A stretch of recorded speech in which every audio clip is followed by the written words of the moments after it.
तो दोस्तों आज हम पहुँचे हैं लंदन ओंटारियो की सबसे पुरानी और रॉयल फील देने वाली हेरिटेज जगह एल्डन हाउस। ये घर 1834 में बना था, यानी आज से लगभग 190 साल पहले। इस घर को बनाया था कैप्टन जॉन हैरिस ने, जो उस समय नेवी में थे। ये हैरिस परिवार का घर था और यहाँ कई पीढ़ियाँ रही। जॉन हैरिस की वाइफ का नाम था एमिलिया और उनके 12 बच्चे थे। सोचो कितना बड़ा परिवार होगा।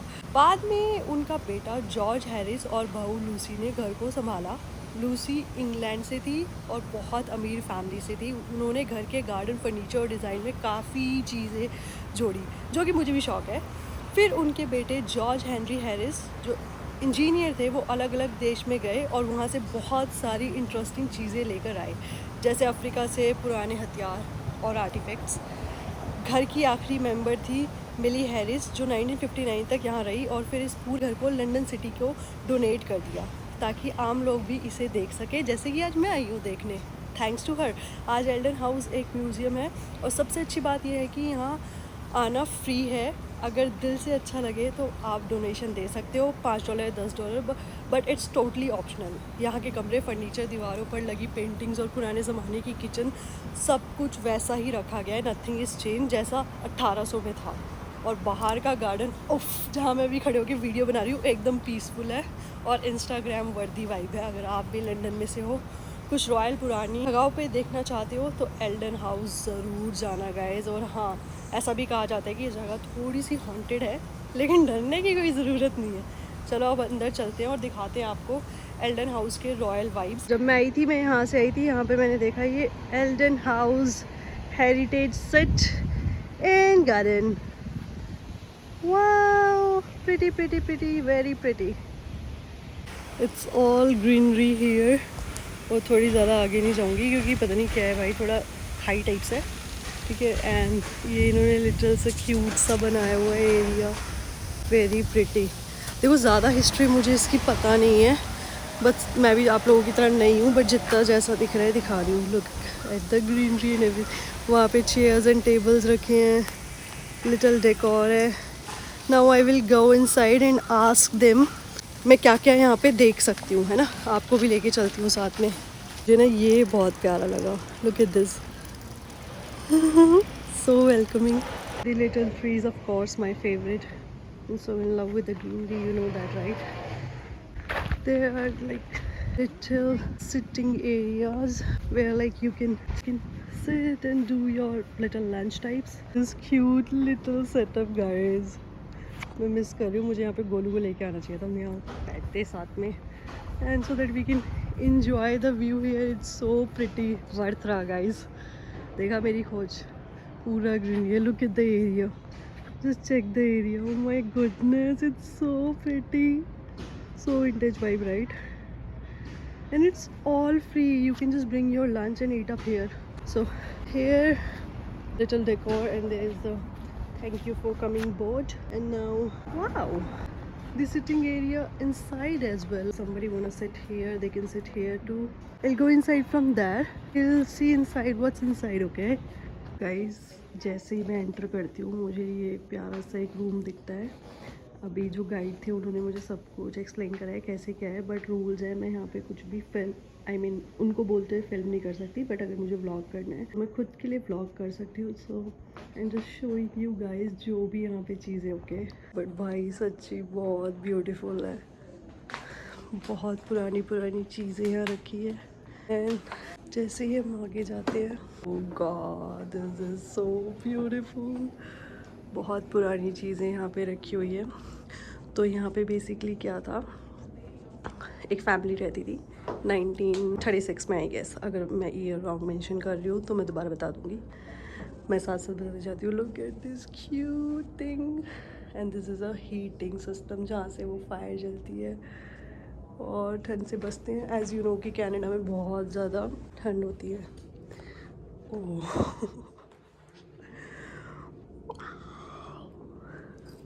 कहीं जैसे हम पहले फिल्मों में देखते थे, बिल्कुल वैसा ही है भाई साहब। Look the Harris family trees here, this is just like their sitting area. क्या ही वाइब रहती होगी यार जब वो यहाँ बैठते होंगे सारी चीज़ें। मैं जल्दी से यहाँ पे ना एक पिक्चर भी क्लिक करती हूँ। is like the little area again, as you can see. So pretty. मतलब यहाँ पे ये लोग प्लांटिंग वगैरह करते थे, सारा सामान यहाँ से लेके. एंड ऐसा एरिया है जहाँ पे वॉशिंग वगैरह होती है and closets. I can not touch anything, so guys this is area जहाँ पे ये लोग कॉफ़ी वगैरह बनाते थे. ये किसी को बहुत पसंद आने वाला है. Look at the machine. I can not touch anything but I will just show you. There's still a coffee bins, I think so, inside it. And then there is a kitchen, as you can see. There are the pens hanging over there. कितना cute है यार. ये बहुत सारी चीज़ें रखी है. अपने यहाँ तो इसे विस्कर बोलते हैं, चमचे. एंड लाइक द चकला बेलन जहाँ रोटी बनती होगी, the cupcakes and everything. So this is like kitchen spices all over here. I'll just show you like from the near. You can see all the spices here, and there is just the kitchen. You can see, right? So guys, क्या होता है कि यहाँ पे इन्होंने एक ये छोटा सा टेबल रखा हुआ है जिसके ऊपर इनका सारा सामान है. I think it's sprouts, and I don't know what it is, but onions और मुझे ये पता है ये beans है, and there's something. See guys, can you imagine? मतलब like 1983 पुरानी चीज़ है, and their friends. And look at their little fridge. It's a fridge, and then चाय की केतली. It's so cute. Then again there is a washing thing, right?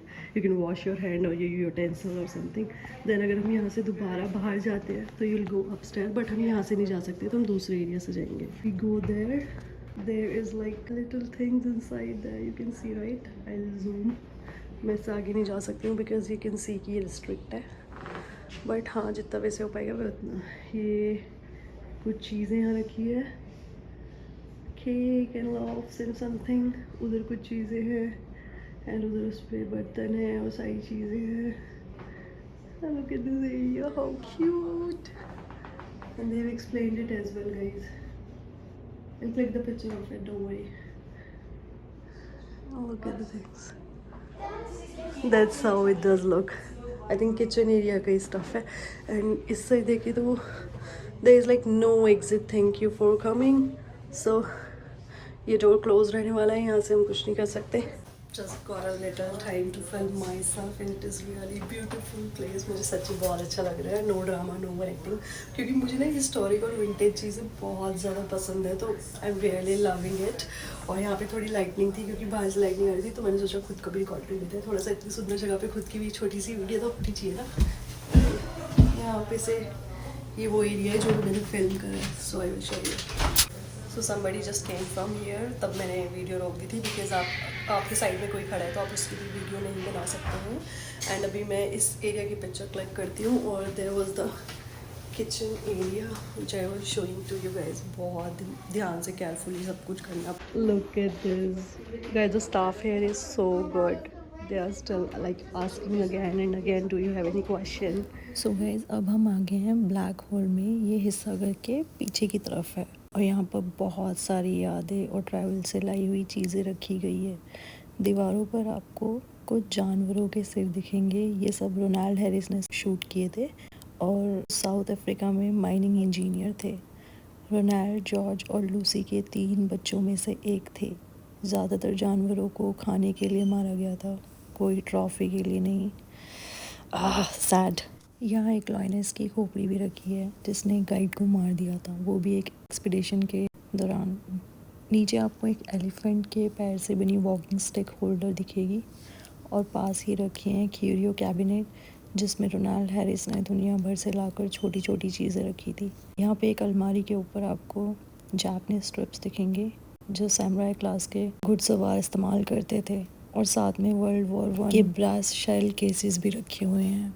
इसी के साथ पास ही एक पुरानी घड़ी है जो 1760 की बनी हुई है, अमेरिकन है और इसके ऊपर रेयर्स फैमिली का स्विन सिंबल लगा हुआ है.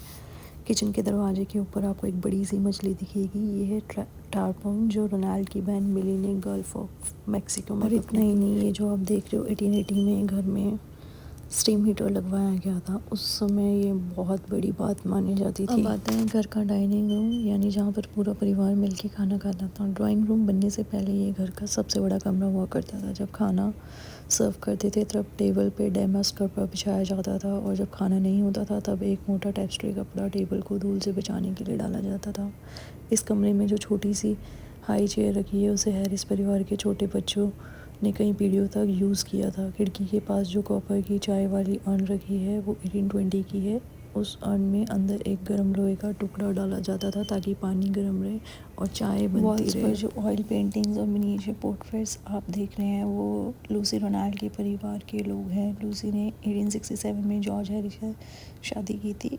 उस छोटे फ्रेम के पीछे दीवार पर जो डिज़ाइन वाला वॉलपेपर है उसे कहते हैं लाइन डस्टर वॉलपेपर। ये एक स्पेशल विक्टोरियन वॉलपेपर होता है जो पूरे कमरे में लगा हुआ था, लेकिन टाइम के साथ वो काला पड़ गया था, तो 1986 में उसे हटाकर एक नया वॉलपेपर लगाया गया था जिसे कहते हैं एंजेल्पटा। ये लकड़ी और कपड़े के मिक्स से बना होता था और उस ज़माने में बहुत ज़्यादा ट्रेंडिंग था। अब बात करते हैं डाइनिंग रूम की कुछ और डिटेल्स की। इस साइड में जो सुंदर सी लकड़ी की साइड बोर्ड रखा है ये कनाडा में बना था और उस पर रखे हैं आयरिश वाटरफोर्ड ग्लास के बर्तन जो बहुत ही कीमती माने जाते थे। उसके पास एक छोटा सा लकड़ी का बॉक्स दिखेगा, इसे कहते हैं टिया कैडी। पहले ज़माने में चाय बहुत महंगी होती थी इसलिए उसे ताला लगा कर रखा जाता था। एक और साइड पे रखे हैं कुछ फ्रेंच, इटालियन और जर्मन पोर्सलिन बहुत नाजुक और रॉयल टाइप के बर्तन जो सिर्फ डिस्प्ले के लिए रखे जाते थे। इस कमरे की सीलिंग शेडरवुड की बनी है और जो फायरप्लेस दिख रहा है वो ब्लैक वॉलनट लकड़ी का है। बहुत मजबूत और महंगी लकड़ी होती है ये। फायरप्लेस के पास एक छोटा सा शीशे वाला कबर्ड है, उसमें रखा है एक चाइना मेन्यू। इस पर लिखा है कि एल्डन हाउस में जनवरी 1960 की आखिरी डिनर पार्टी में क्या क्या खाना परोसा गया था। यहाँ एक बर्मेस ब्रास गोंग रखा है जिसे बजाकर फैमिली के खाना खाने के लिए बुलाया जाता था। और हाँ, एक और रॉयल आइटम, एक राइनो के पैर से बने लिकर बॉक्स भी यहाँ रखी है जिसमें दारू की बोतल लॉक करके रखी जाती थी। Was the area beside me, जो खाने वाला एरिया मैंने पूरा आपको दिखाया, dining area and little food stalls, and this is the outer area again. I'm enjoying it, loving it. तो जब आप स्टेयर से ऊपर आओगे then here is their bedroom. इस बेडरूम का नाम पिंक बेडरूम है, तो आई एम एज्यूमिंग किसी लड़की का रूम था। सो गाइज, मैं पिंक रूम का डिस्क्रिप्शन कैप्चर करना भूल गई थी, but I have a description of green bedroom जिसे 1877 में जोड़कर बनाया गया था। उस कमरे में वॉलनट के 4 पोस्टर बेड हैं जिसके ऊपर पेंडेंट कैनोपी है। इसे इंग्लैंड में 1790 में बनाया गया था। ये लूसी हैरिस के फैमिली से आया था। बिस्तर के नीचे रस्सियों से मैट्रेस झूला करती थी और पुराने ज़मानों की वो मैट्रेस पंखों से भरी हुआ करती थी। इतने ऊंचे बिस्तर के नीचे बैठने के लिए एक छोटा फुट स्टूल भी रखा हुआ था। सो गाइस, अब हम आ गए नर्सरी में, यानी घर का वो कमरा जहाँ हैरिस परिवार के बच्चे खेला करते थे, अपना बचपन बिताते थे। इस कमरे को फिर से वैसे ही सजाया गया है जैसा 1800s और 1900 की शुरुआत में होता था। यहाँ आपको बहुत सारी पुरानी टॉयज़ और गेम्स दिखेंगी, जैसे एक स्ट्रॉ से भरा हुआ टेडी बियर और एक गाय जो मुँह करती है जब उसका सिर हिलाओ। इस रूम में डॉल्स भी बहुत अलग अलग तरह की है, कुछ वैक्स की बनी है, कुछ पोर्सलिन की और कुछ लेदर से। उस टाइम ये सब काफ़ी फैंसी मानी जाती थी। एक और प्यारी चीज़ है ये विक्टोरियन गॉथिक स्टाइल क्राइडल झूला, जिसमें कई पीढ़ियों से हैरिस परिवार के बच्चे बचपन में झूला करते थे। और डायरी में लिखा है कि 1868 में जब लूसी प्रेग्नेंट थी तो उन्होंने ब्लश करते हुए ये बात बताई, और ये बात भी इसी कमरे से जुड़ी एक मीठी याद बन गई है आज के टाइम पे। Look at these babies. Annabella. So when you go here, there is a bathroom. So guys, यहाँ आती है laundry room, bathroom, servant room and etcetera. अब हम आ गए हैं लॉन्ड्री रूम में, यानी जहाँ कपड़े धोए जाते थे लेकिन मशीनों से नहीं, हाथों से। ये कमरा घर के नौकर चाकरों के लिए था जहाँ वो डेलिकेट कपड़े जैसे लेडीज़ के कपड़े या छोटे कपड़े हाथों से धोते थे। हैरिस परिवार अपने ज़्यादातर कपड़े लंदन के प्रोफेशनल धोबी को भेज देते थे, लेकिन कुछ चीज़ें घर में ही धुलती थी। तरीका भी बहुत इंटरेस्टिंग था। कपड़े पहले रात भर पानी में भिगो कर रखते थे, फिर अगले दिन वॉश गुड़िया टब पर ज़ोर से रगड़ते थे, उसके बाद पानी से धोते और फिर एक बार ज़ोर से निचोड़ते। कभी कभी रिंजर मशीन से, जो हाथ से घुमाने वाली मशीन होती है, वो भी यूज़ होती थी। फिर कपड़े धूप में सुखाए जाते थे और उसके बाद आता था आयरनिंग का टाइम। 1800 और 1900 की शुरुआत में कॉलर और पेटीकोट के रफल्स को स्ट्रेच किया जाता था, यानी उन्हें सख्त बनाया जाता था ताकि क्रिस्प तके। पर ये सिर्फ लुक्स के लिए नहीं होता था, पसीना और गंदगी स्ट्रेच में चिपकती थी जिससे कपड़ा गंदा नहीं होता था और अगली बार धोने से सब साफ़ हो जाता था और हर बार स्टार्चिंग दोबारा करना पड़ता था। एक मेड थी एजेंट जो स्विंग रूम में आयरनिंग करती थी, उसे स्विंग रूम की बगल में उसका छोटा सा बेडरूम था। ये सब चीज़ें आज बहुत छोटी लगती हैं लेकिन उस टाइम की मेहनत है। अब हम आ गए हैं सर्वेंट्स क्वार्टर में, यानी एल्डन हाउस का वो हिस्सा जहाँ नौकर नौकरानियाँ रहते थे और सारा काम काज संभालते थे। ये हिस्सा 1930 के आसपास का है और उस समय यहाँ 4 छोटे बेडरूम, एक सीढ़ियों के पास बैठने की जगह और एक स्विंग रूम का हुआ करता था। स्विंग रूम यानी जहाँ हाउसमेट बैठकर हैरिस परिवार के फटे पुराने कपड़े ठीक किया करती थी, सिलाई बटन लगाना सब वही होता था। आज ये कमरा 1930 से जैसा लुक देने के लिए दोबारा सजाया गया है। पुराने स्टाइल का लेनोलियम फ्लोर पैटर्न वॉलपेपर और उसी टाइम की तरह की विंडो फिटिंग्स के साथ यहाँ जो फर्नीचर रखा है वो एल्डन हाउस के कलेक्शन से लिया गया है। हो सकता है ये किसी सर्वेंट का ही रहा। फिर आता है एल्डन हाउस का ड्रेसिंग रूम, जहाँ हैरिस परिवार के लोग रेडी हुआ करते थे। पहले एक बेडरूम था लेकिन बाद में बदलकर रेस्टरूम बेडरूम के साथ जोड़ के ड्रेसिंग रूम बना दिया गया था। खिड़की के पास रखी है कॉमोड चेयर यानी पोर्टेबल टॉयलेट वाली कुर्सी। यहाँ तक कि जब 1877 में घर में बाथरूम बन गया था तब भी बुजुर्ग लोग ये चेयर ज़्यादा पसंद करते थे। इस कमरे में रखा है जॉर्ज हैरिस का पुराना नहाने वाला टब, जिसे वो 1807 की फैमिली वर्ल्ड ट्रिप पर साथ ले गए थे। बाद में उनके बेटे रोनाल्ड हैरिस ने भी यही टब अफ्रीका में यूज़ किया था जब वो वहाँ माइनिंग इंजीनियर थे। एक और इंटरेस्टिंग चीज़ है ये 3 कोनों वाली लकड़ी की कुर्सी जिसे कहते हैं जर्नीमैन चेयर। ये विक्टोरियन टाइम में बनी थी लेकिन पुराने मीडिएवल डिज़ाइन की कॉपी। उस ज़माने में ड्रेसिंग रूम भी एक लग्जरी का हिस्सा हुआ करता था, सब कुछ प्रॉपर जगह पे था। मेरे पीछे यहाँ इनका सर्वेंट रूम है और यहाँ पे स्टिचिंग का है और इस एरिया में यहाँ पे लॉन्ड्री रूम है।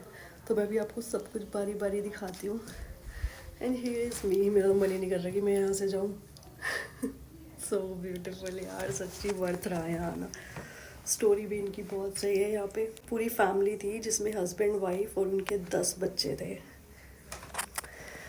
10 बच्चे थे और यहाँ पे 4 जनरेशन्स रही है। फिर उन्होंने डिसाइड करा कि इसे म्यूज़ियम में कन्वर्ट कर देते हैं और यहाँ पे लोग आए देखें, but you can not touch anything. बहुत पुराना है, बहुत ब्यूटीफुल जगह है गाइस। सच में you must come here if you are living in London city in Canada. Wow, यहाँ तो मेरा घर हो ना, मैं तो पता नहीं कितनी वीडियो बनाती रहूँ, यहाँ इतनी अच्छी लाइटनिंग है।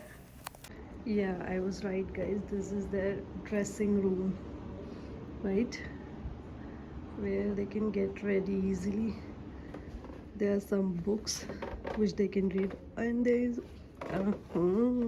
is a red room. समझने वाले समझ गए होंगे why I said red room. But this is so beautiful. Red room ही सबसे ज़्यादा सुंदर लगा मुझे तो. This is so beautiful guys, look at. So guys मैं कुछ चीज़ें भूल गई थी। जो भी मैं ड्रेस दिखा रही थी वो मैरी केट क्लोगैड ने डोनेट किया था, जो 1830 से 1937 का यहाँ पॉपुलर मेड थी। मैरी ने ये यूनिफॉर्म आखिरी बार 1960 में पहनी थी जब वो एल्डन हाउस की लास्ट डिनर पार्टी में हेल्प करने दोबारा आई थी इतने सालों बाद। और दीवार पर जो 2 प्यारी सी शीप की तस्वीरें टंगी है वो बर्थडे को उनको गिफ्ट में मिली थी, जो 1930 के दशक में यहाँ मेड थी। पिंक रूम, उसके आगे green room, then baby room, then laundry area, नीचे स्टिचिंग रूम, फिर यहाँ पे dressing room and then if you go there is like a red room and then there is the another sitting area you can see.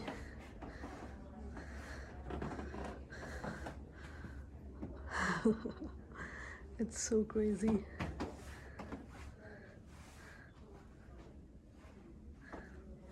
See,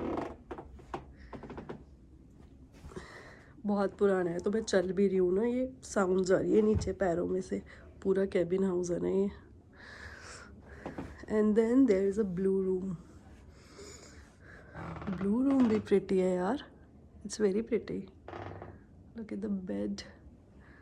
Couldn't get the good picture of the bed, but then there is a sitting room in the blue room as well. Then there is a dressing area. If you can see, I'll like zoom on little. There is like a bed. There's like a bed. There's like little sitting. 1920 movie की vibe आ रही है मुझे यहाँ. Very beautiful. So now I will go down and see everything. There's a pink room beside me and I'll go down and let's see what else can I find out here. Okay. Going down and down by the stairs. Everything is so good here, trust me. So guys, finally I am outside of the house. मैं जो अंदर गई थी मैंने सारी चीज़ें देखी. Now I am outside of the house और मेरे पीछे भी एक छोटी सी सिटिंग है यहाँ पे. And I'll tell you the whole story. बहुत बड़ी स्टोरी है ये, but I will tell you each and everything. मैं भी थोड़ा और एक्सप्लोर करती हूँ, देखती हूँ, क्योंकि मुझे यहाँ पे बहुत अच्छा लगा भाई. ऐसे घर हो ना दुनिया में, मुझे लगता है ज़िंदगी में अगर आपका ऐसा घर हो ना, कहीं जाने की ज़रूरत नहीं है। आई डोंट थिंक सो कि आपको कहीं भी जाने की ज़रूरत है। मतलब इन्होंने इतने अच्छे से सब कुछ मेंटेन कर रखा है, their dynasty, their modesty and everything is like so beautiful. जहाँ जाओगे, जो भी देखोगे, सारी चीज़ों को प्रेज ही प्रेज करोगे। ये पूरा इनका गार्डन एरिया है। सो वाकई गाइज यहाँ पे आना डिसीजन वो बिल्कुल सही था। गूगल ने बिल्कुल लाइक करेक्ट इन्फॉर्मेशन दी है, कुछ भी रॉन्ग नहीं है। बहुत प्रिटी है, बहुत पुरानी जगह है। बाकी मैं इसकी आपको हिस्ट्री जोग्राफी सारी बताती हूँ। थोड़ा सा चलते फिरते आउटर एरिया आपको दोबारा दिखाती हूँ, थोड़ा और जो चीज़ें हमने मिस आउट कर दिया वो दिखाती हूँ। प्लस मेरे फ़ोन में भी चार्जिंग नहीं है, इसको थोड़ा चार्ज करती हूँ। सो गाइस जैसे मैं आउटर एरिया दिखा रही हूँ, बस इसका डिस्क्रिप्शन नहीं है मेरे पास। तो ब्लू रूम का डिस्क्रिप्शन रह गया था और रेड रूम का। ब्लू रूम ये कमरा जितना रॉयल लगता है उसकी डिटेल्स उतनी ही खास है। यहाँ जो कैनोपी वाली लकड़ी का बेड दिख रहा है वो शेराटन स्टाइल का है और 1700 के आखिरी हिस्से का है। इस बेड पर जो सुंदर सा हैंड निटेड बेड स्प्रेड बिछाया गया है वो हैरिस परिवार की ही किसी महिला ने खुद बनाया था। बेड के सामने रखी हुई एक प्रेयर चेयर, मतलब पूजा करने के लिए इस्तेमाल करने जाने वाली कुर्सी, इसकी खासियत ये थी कि इस पर घुटनों के बल बैठा जा सकता था बिना ठंडी फर्श को छुए। इस कमरे में एक बहुत ही रेयर लकड़ी का कबर्ड है, इसे कहते हैं क्लोथ्स प्रेस, और ये बना है क्लेमेंडो वुड से, जो एक तरह की महंगी बोनी लकड़ी होती है। पुराने टाइम में बिल्डिंग कबर्ड नहीं होते थे, इसलिए ऐसे कबर्ड ज़रूरी हुआ करते थे। एक और एंटीक फर्नीचर है, कैनेडियन मैपल की बनी चेस्ट, लगभग 1840 की। इसमें रखा गया है एक ड्रेसिंग केस जिस पर मिस एमेलिया एडरियन हैरिस का मोनोग्राम लिखा है। उसके ऊपर टंगी है एक tinted photo Lucy Ronald Harris की, जो हैरिस फैमिली की इंपॉर्टेंट मेंबर थी। इस कमरे में जो छोटा सा रोजवुड राइटिंग डेस्क है वो असल में एक पुराना मेलोडियन है, यानी एक छोटा म्यूज़िकल ऑर्गन जिससे बाद में डेस्क में बदल दिया गया था। और हाँ, ब्लू और पिंक बेडरूम के बीच में एक छोटा सा बाथरूम था जो 1940s में ऐड किया गया था। हैरिस फैमिली की एक एंट्री में ये भी लिखा गया है कि 16 जनवरी 1849 को लिखा है। रात 12 बजे अचानक फायर की आवाज़ आई जिसमें डंडा स्ट्रीट के बीच का एक पूरा ब्लॉक जल गया था। तो अब मैं आपको आखिरी कहानी बताने वाली हूँ एमेलिया हैरिस की, एल्डन हाउस की सबसे खास महिला। उन्होंने ना सिर्फ एक बड़े परिवार को संभाला बल्कि 12 बच्चों की माँ बनकर पूरी हैरिस फैमिली को संभाला और उसकी नींव मजबूत रखी। 1798 में अमेरिका में जन्मी एमेलिया एक ऐसे पायनियर ज़माने की महिला थी जब ज़िंदगी आसान नहीं थी, लेकिन उन्होंने हर मुश्किल को हिम्मत से झेला। उनके पिता कॉलोनल स्मिल रॉयस अमेरिकन रेवोल्यूशन में ब्रिटिश साइड के लॉयलिस्ट थे जिन्हें जेल भी हुई थी। बाद में उन्हें कुछ चोटें भी आई, लेकिन उनका संघर्ष और साहस एमेलिया को विरासत में मिला। एमेलिया ने अपनी ज़िंदगी की शुरुआत एक छोटे से नए बसते हुए गांव में की, जहां बच्चों का जन्म घर पर होता था, पड़ोसी और दोस्तों की मदद से। शादी के बाद वो एल्डन हाउस आई और यहाँ की मुख्य महिला मैट्रियार्क बन गई। उनका जीवन सादगी, शिक्षा और अनुशासन से भरा था। इतना ही नहीं, वो अपनी बेटियों को भी प्रोत्साहित करती थी पढ़ने के लिए। 1850 में उनके पति जॉन हैरिस की मृत्यु हो गई। लंदन ओंटारियो के इतिहास में एमेलिया सिर्फ एक घर की मालकिन नहीं, वो उस दौर की फाउंडेशन वुमन में से एक थी। यहाँ पे गाइज इनका समर टी प्रोग्राम है जो आप जाके मतलब ऑनलाइन एंटर कर सकते हो, और यहाँ से इनकी एंट्री है। मैं जिस रास्ते से गई थी वहाँ भी entry. There was a last quick back little garden and there was the whole house जो मैंने आपको पूरा अंदर से दिखाया, right. And now I am going back my home. That's all for today. तो गाइज मैं यही कह रही थी कि मैं अब घर पहुंचने वाली हूँ। मैंने रास्ते में व्लॉग इसलिए नहीं करा क्योंकि बहुत ज़्यादा गर्मी लगी थी, प्लस फ़ोन की बैटरी भी डाउन हो चुकी थी। एंड आई होप कि आपको व्लॉग अच्छा लगा। वैसे ये व्लॉग बहुत बड़ा हो चुका है, मैं शॉर्ट करने की कोशिश करूँगी जितना हो पाएगा, बट नहीं हो पाया तो आपको पूरा व्लॉग देखना पड़ेगा। 20 से 25 मिनट का बन सकता है, या उससे भी ज़्यादा भी हो सकता है। मैंने जितना मुझे पता चला, जितना मुझे टूर गाइड ने बताया, क्या था ना कि आप वहाँ पे सब कुछ रिकॉर्ड नहीं कर सकते थे। अगर वो आपको कुछ हिस्ट्री बता रहे हैं तो आप रिकॉर्ड नहीं कर सकते हो, वो रूल था। प्लस फ़ोटोग्राफी कर सकते हो बट फ्लैश ऑन नहीं होना चाहिए, किसी चीज़ को आप टच नहीं कर सकते। ये सारी वहाँ पे चीज़ें थी। बाकी enjoy, you can ask any question, जो भी आपको क्वेश्चंस हो आप उनसे पूछ सकते हो। वहाँ पे फ्री ऑफ कॉस्ट है, डोनेशन आपके हाथ में है। $5 $10 अगर आपको देनी है तो आप दे सकते हो, otherwise they want force you. और वहाँ पे एक लाइक टी प्रोग्राम होता है जिसमें वो आपको छोटे कप केक्स एंड टीज़ वगैरह देंगे, जो वहाँ के सो कॉल्ड रिचुअल्स हैं। प्लस अगर आपको ये व्लॉग अच्छा लगा हो तो चैनल को सब्सक्राइब कर देना, लाइक कर देना, इंस्टाग्राम पे फॉलो कर लेना और यहाँ पे भी सब्सक्राइब कर देना। और अगर आप चाहते हो कि मैं इसी तरीके के व्लॉग्स और बनाऊँ कि मैं डिफरेंट जगह पे जाऊँ, एक्सप्लोर करूँ, तो मुझे प्लीज़ कमेंट बॉक्स में बताना, मोटिवेशन आती है, मैं और व्लॉग्स बनाऊँगी। एंड बाकी तब तक के लिए इतना ही, जो मुझे दिखेगा मैं आपको दिखा दूँगी। अभी घर जाके ज़्यादा कुछ करने वाली हूँ नहीं, खाना बनाऊँगी, खाऊँगी, थोड़ा रेस्ट करूँगी, फिर व्लॉग एडिट करूँगी। अभी समर ब्रेक पे हूँ मैं, तो ज़्यादा ऐसा काम है नहीं। बाकी खुश रहो, आबाद रहो, हर हर महादेव, जय बाबा की। मिलते हैं नेक्स्ट व्लॉग में।